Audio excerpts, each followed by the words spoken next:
Always plan ahead of time. It was not raining when Noah built the ark. By Richard Cushing. Welcome to the new video on planning and strategic management. For business students, planning as well as strategic management is most important. Studying planning without strategic management is futile. The art of planning is one of the most fundamental management functions.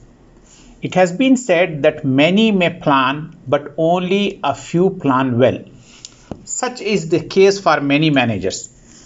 There is a difference between strategic planning, long-term planning, and operational planning. We call it as a short-term plan or daily planning. First time for the students learning planning and strategic management looks a low bit of technical. To ease their understanding, I have created a bird's eye view of this chapter.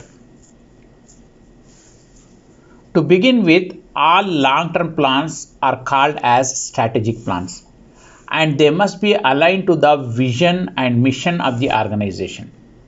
In some corporations, strategic management used to be highly specialized independent department, and in some organization it is a strategic business unit.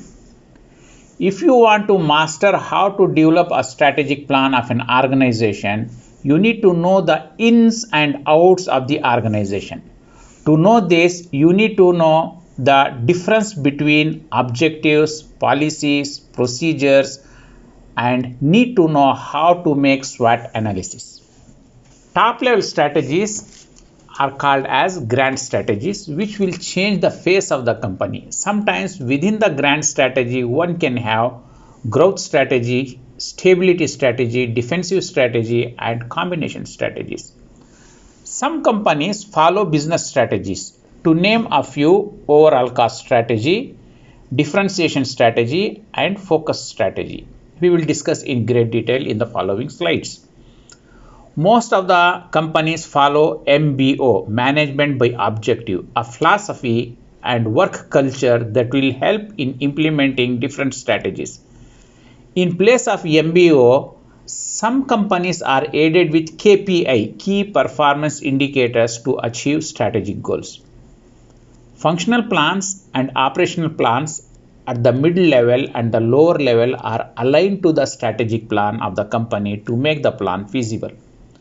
Finally, strategic management department or a strategic business unit is responsible to coordinate with all the departments to implement the strategies. This is just a bird's eye view of the chapter. Now let us go to the chapter. What is planning? Planning is the process of deciding what objectives to pursue during a future period of time and what to do to achieve those objectives. Basically, in planning, what we do, we follow objectives. Each and every plan used to have certain objectives. Maybe a plan used to have 5 objectives, 6 objectives, 7 objectives. In planning, what we do, we used to chase these objectives to make these objectives reality. Reasons for planning. Let us see why planning is most important in each and every organization. Planning sets standards to facilitate control. To control everything, we need to have planning. If there is no planning, you cannot go for controlling. In controlling, what we do, we used to call in some of the organizations planning and accountability. So when we plan, there should be some accountability. This accountability is nothing but controlling. Number 2, planning provides directions. It provides directions to all the managers from top level to the lower level, not only to all the managers, but also to all employees. If there is no planning, all the employees will be in chaos and confusion. They don't know where the company is going. Number 3, planning is necessary for other management functions. We discuss about 5 management functions: planning, organizing, staffing, leading, and controlling. Without planning, you cannot go for other functions. So it is very much necessary for other management functions. Number 4, planning reduces the impact of changes. This is very much important. Most of the organizations they follow planning. As I told you, number two, that is, it provides direction.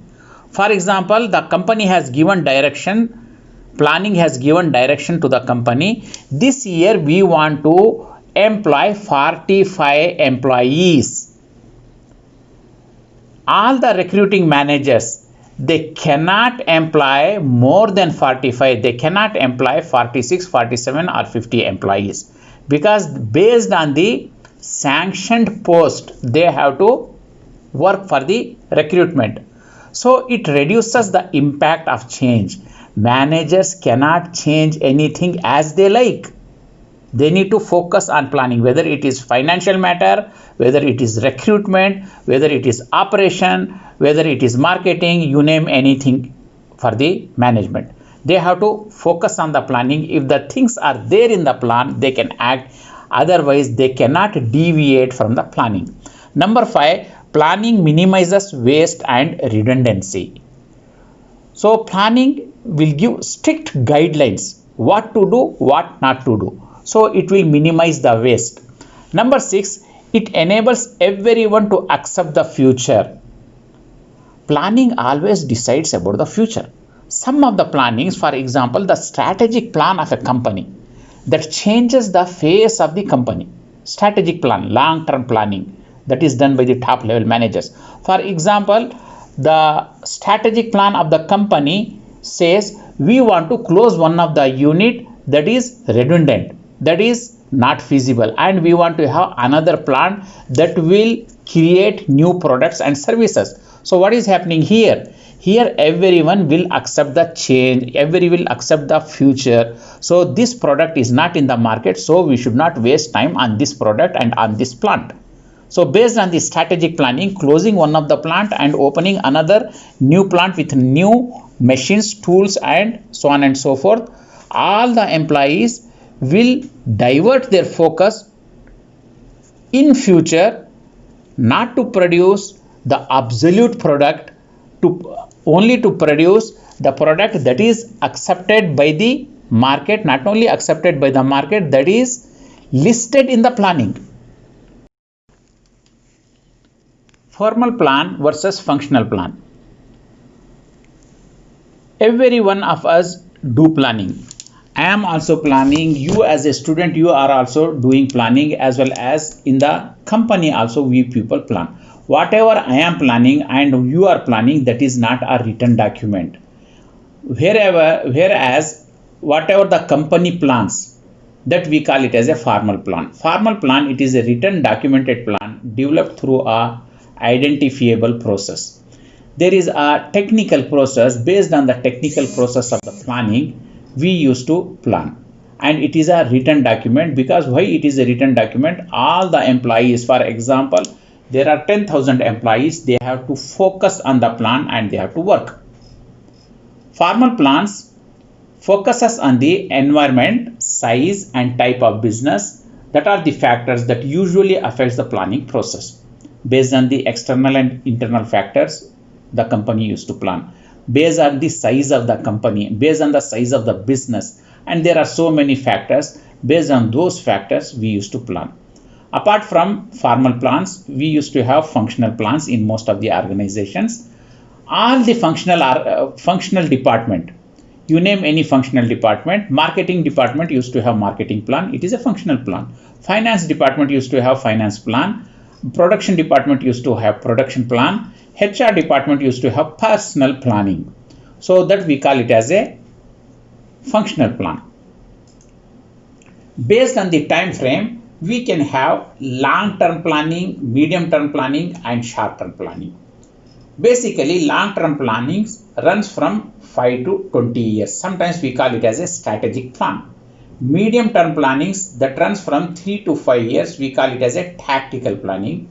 Short-term plan, 1 year, we call it as an operation planning.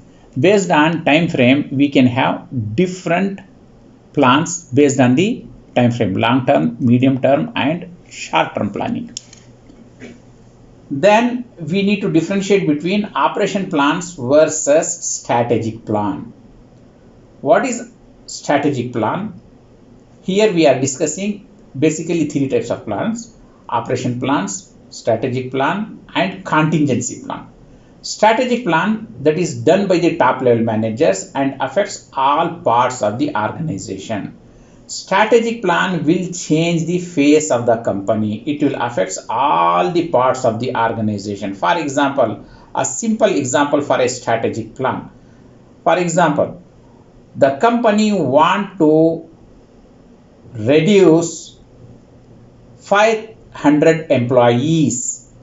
When the company want to reduce 500 employees, we call it as a defensive strategy or retrenchment strategy. How they will reduce 500 employees? They will not remove 500 employees only from operations department. If they are removing 500 employees from the operations department, the operation department has to close. If they are removing 500 employees from the finance department, the finance department has to close. So this will affect all the department. If they want to have retrenchment strategy or defensive strategy to reduce 500 employees, they will pick up 500 employees from all the departments of the organization. So what is happening here? It is done by the top level management and it will affect all parts of the organization. It will affect all the departments of the organization. Whereas operational planning or tactical planning, we call it as a functional plan also, as I discussed about marketing plan or finance plan. These functional plan are in nature and done by the mid level and the low level managers. Apart from that, most of the companies, they used to have what we call contingency plan. Contingency plan is nothing but another name of the contingency plan, we call it as an emergency plan. It will address the what ifs of the manager's job. If the things are not going according to the plan, what he should do? It will answer if there is an emergency, what type of contingency plan they need to have. Sometimes we call it as a plan A, plan B. Plan A is the official plan. Plan B, sometimes if the official plan A is not working, we need to have plan B, that we can call it as a contingency plan or an emergency plan. Most of the companies which are running 24 hours, they used to have contingency plan. Now let us discuss objectives. What are objectives? Objectives are the statements outlining what the organization is trying to achieve. It provides directions to an organization and its members. We discussed the definition of planning. In planning, what we do? We used to pursue the objectives. We used to follow the objectives. Each and every plan used to have a set of objectives. A plan used to have maybe 3 objectives, 4 objectives or 5 objectives. These 5 objectives we need to follow. So that is what we call objectives. It is a statements outlining what the organization is trying to achieve. And like planning, there is a planning horizon, long-term planning, medium-term planning, as well as short-term planning. In objectives also, we have long-range objectives that will run from 5 to 20 years. It is aligned to the organization's mission. We will discuss what do you mean by missions in the following slides. Then short-range objectives that will focus for 1 year and it follows the long-range objectives. What are the objectives? What objectives cover? Objectives, they cover so many areas. There are many areas. Just for the sake of simplicity, I have chosen very few areas, just 6 areas I have chosen. Objectives may talk about increasing the profit of the company or profit margin. Some of the objectives we need to, for example, the company will decide we need to make a profit of $1 million for this year. That could be the objectives. Or maybe it talks about the profit margin. Maybe before the company was taking 6% profit margin. This year they have decided to take 7%, or maybe from 6% they have decided to have 5% or 4%, increasing the customer base. It may talk about increasing market share or focusing on segmentation. Which market we need to focus? whether we need to focus on the national market or international market or regional market. Another example of objective, increasing productivity. How to increase the productivity? Maybe having more automation, or maybe having more robotics, or maybe having new technology, we can increase the productivity. It may talk about the productivity. Objectives may talk about product development and quality. Most of the organizations, if they are not having research and development, if they are not producing the goods and services that is demanded by the customers, they will be out of the market. For that reason, there will be certain objectives that will focus on the product development and quality. Most of the automobile industries, car manufacturing industry, every year they used to have new model of cars. So the objective will be what model of car we need to produce in 2020, 2021, 2022. That is talking about the product development as well as quality. Research and development and innovations. There will be certain objectives that will focus on the research, development as well as innovation. Financial stabilities. Some of the objectives will focus on the financial stabilities. Well, when we are discussing about objectives, different types of objectives, I may be failing in my duty if I am not touching very important topic, that is about management by objectives. What is management by objectives? Management by objectives, it is a philosophy based on converting organizational objectives into personal objectives. Most of the organization, they use this MBO for performance appraisal.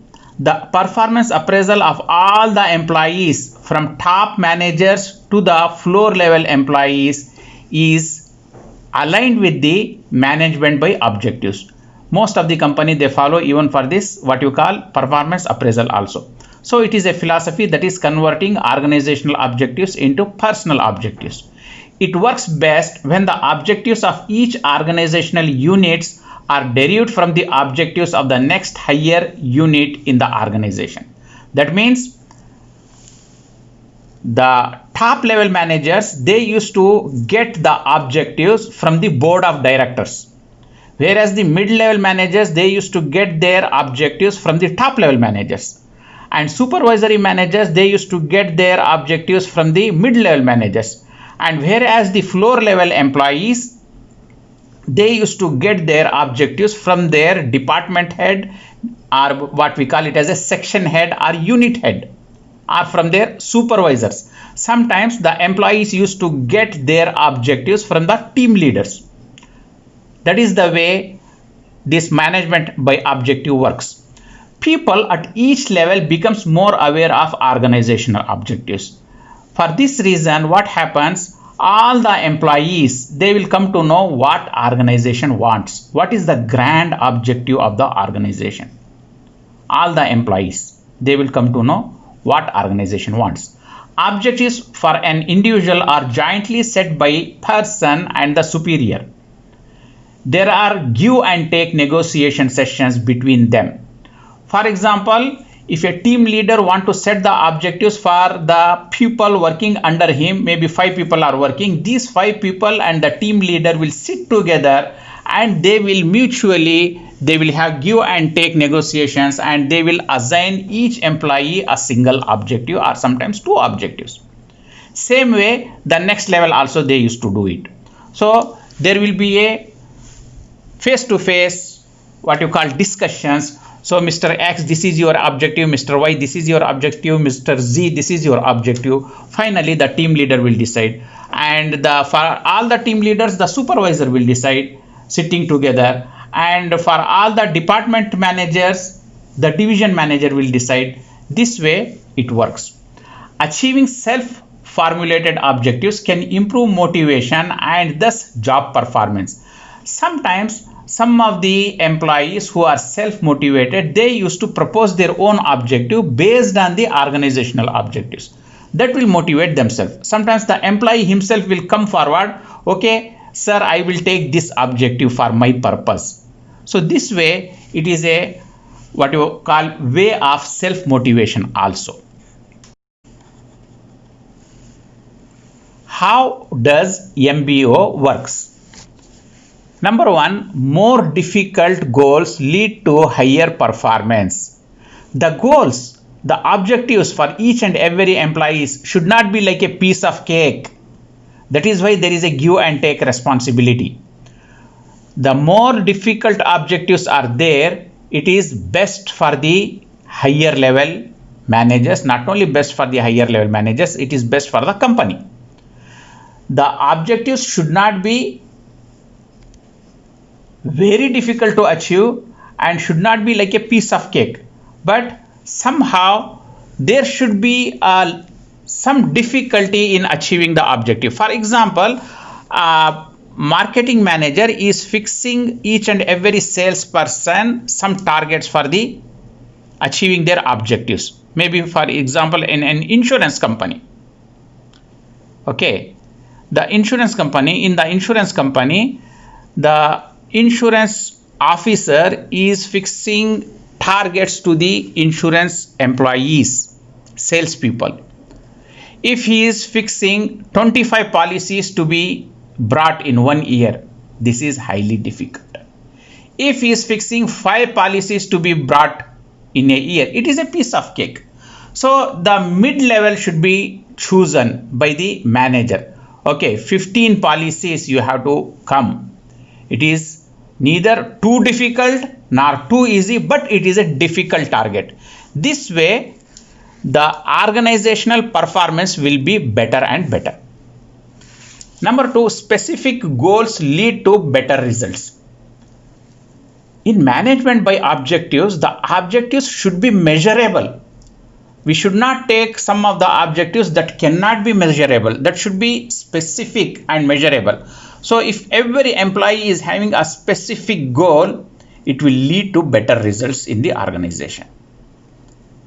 Number 3, participation is the key. These objectives are fixed based on the participation of the manager and the subordinates, team leaders and the people working under the team. This way it works best. Support from top management is critical. Top management should support the lower level management in fixing the objectives. So it is management by objective. It is like a win-win situation. The top managers, they are getting their jobs done, whereas the mid-level and lower-level managers, their performance will be evaluated based on the MBO. This is working well in most of the organizations, banks, insurance companies, and some of the public sector.